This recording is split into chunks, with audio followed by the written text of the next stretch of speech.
weligaa adoo qof weyn ah oo iskuulka jooga si lama filaan ah ma u dhuustay? Adoo xaafad qaraabo salaan u tegay ma ku dhuustay dadkii dhexdooda?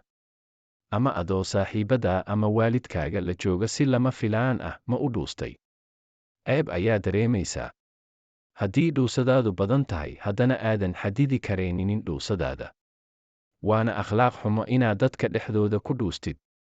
Haddaba maxaa keena dhuusada badan? Dhuusada badan waxaa sababa dhowr xaaladood oo kala gedisan oo kala ah.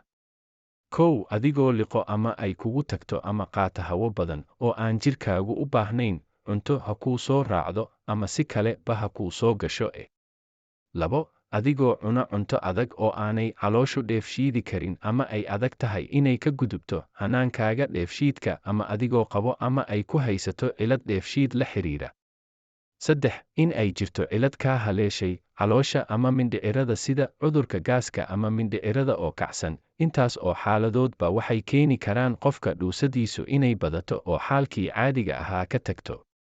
Qofka haddaba ay xaaladani la soo deristo ama ay haysato muhiim ma tahay inuu dhakhtar la kulmo ama goob caafimaad tago. Goormase ayuu tegayaa? Waa muhiim inuu mar uun qofkaasi dhakhtar tuso oo uga warramo xaaladiisa haddii uu in muddo ah sidaa yahay oo ay waxba iska beddeli waayaan. Haddaba, inkastoo aanay jirin cabbir sax ah oo qofka marka ay dhuusadiisu gaadho ama ka badato la isku raacsan yahay inuu u tago dhakhtar, haddana halbeegyo ayaa jiro qofku tilmaamsan karo. Qofku hadduu waxyaabahan soo socda uu isku arko ayay muhiim tahay ama loo baahan yahay inuu dhakhtar u tago. Dhuuso ay la socoto calool xanuun. Dhuuso ay weheliso calool istaag.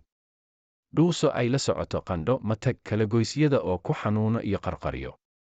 Qofku hadduu saddexdan xaaladood midkood isku arko ama ka badanba, waxaa muhiim ah ama lagama maarmaan tahay in si dhaqso ah ula xiriiro goobta caafimaad ee ugu dhow una bandhigo xaalkiisa si uu u helo kaalmooyin iyo talooyin caafimaad oo xal u noqdo dhibta ka haysata dhuusada. Ruuxa aan calaamadahaas saddexda midkoodna lahayn ee haddana dhuusadiisa badan tahay, haddaba sidee uu u yarayn karaa ama u dhimi karaa dhuusada badan? Culimada caafimaadku markay arrimahan ka hadlayaan waxay soo jeediyaan talooyin iyo warbixinno aan kulligood halkan lagu soo koobi karayn oo uu qofku ku dhimi karo dhuusadiisa. Haddaba maanta intay ugu mudan talooyinkaas aan soo qaadano oo kala ah. Ka fogow cuntooyinka dhuusada badan keena sida caanaha, baradhada, baastada, qamandiga, muuska, tufaaxa aan bislaan, cabitaanada aashitada leh, lawska, iyo wixii la mid ah.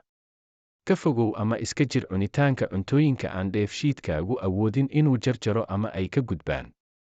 Haddii uu jiro saaxiibkaa dhuuso badan oo aad taqaanid, kommentiga qaybta hoose ugu wac ama la wadaag barnaamijkan. Si ula socotid arrimo badan oo ku saabsan caafimaadka, horumarinta nolosha iyo psychology-ga, fadlan follow iyo subscribe hanaga ilaawin. Mahadsanid.